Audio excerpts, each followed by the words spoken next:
Hello BeeBusinessBee fans and welcome to today's vlog where I'm going to cover the topic of spam. Now we all hate spam. How many times do you get spam emails that you just wish you could just get rid of? Or maybe what you want to do is work out who's passing on your email address. Because somebody somewhere must be passing that email address on and you're probably thinking, who's selling my data? Who's giving my data to somebody else? Well, if you're thinking about that, I'm going to tell you how you can find out who's doing it and how you can stop it. Find out in this vlog. So, spam.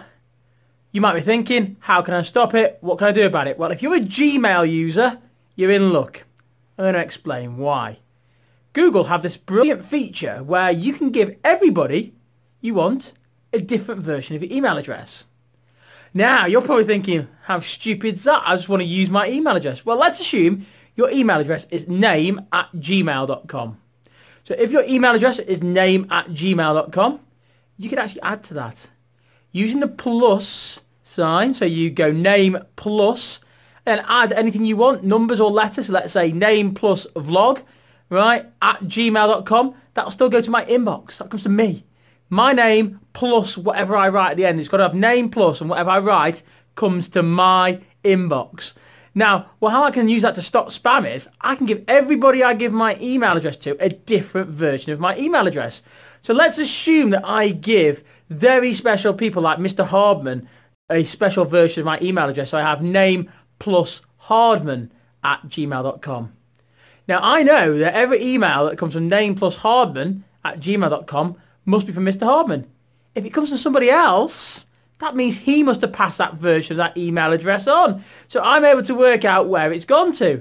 So when I sign up for a website now, for a different website, I want to sign up for BeeBusinessBee, I want to sign up for my gas or my electric or even just a TV, like an iPlayer, for example, account, I'm going to use name plus iPlayer, name plus gas, name plus electric, name plus car. Now I know where they should be, and then if I get emails from somebody else, I know that company has sold my data, which they shouldn't be doing, because I probably tick the box to say don't sell it, or I don't even need to tick the box now because technically speaking under GDPR I have to opt in rather than opt out, but I know they shouldn't be doing that. So that's the first thing you can do. So go and try it first. Send yourself an email. So if you're a Gmail user, write your email address in, put the plus sign, then put something at the end of it all, and then obviously @gmail.com, press send, see what happens. Should get an email just like I got there. Look, it works. Dead easy. You're probably thinking, oh, so what? Well, if you go to the settings option, then you go into this feature you can see down below there, you get the option to set up filters. Now, the filters is so clever because you can put the 2-bit in.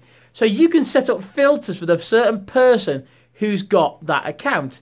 So the name plus name plus vlog @gmail.com, for example, I can set filters up that only those emails go into a special folder. They go into my vlog folder, for example. And I can do the same thing for everybody else. Now, I know then, again, like I say, that whose work should be going in there. If somebody else goes in there, then somebody stole that email address from them. Not from me, because I give that email address just for me. So clever to do, and so easy to do as well. And it's a great way of stopping spam emails, because you get to learn about who's passing on your data.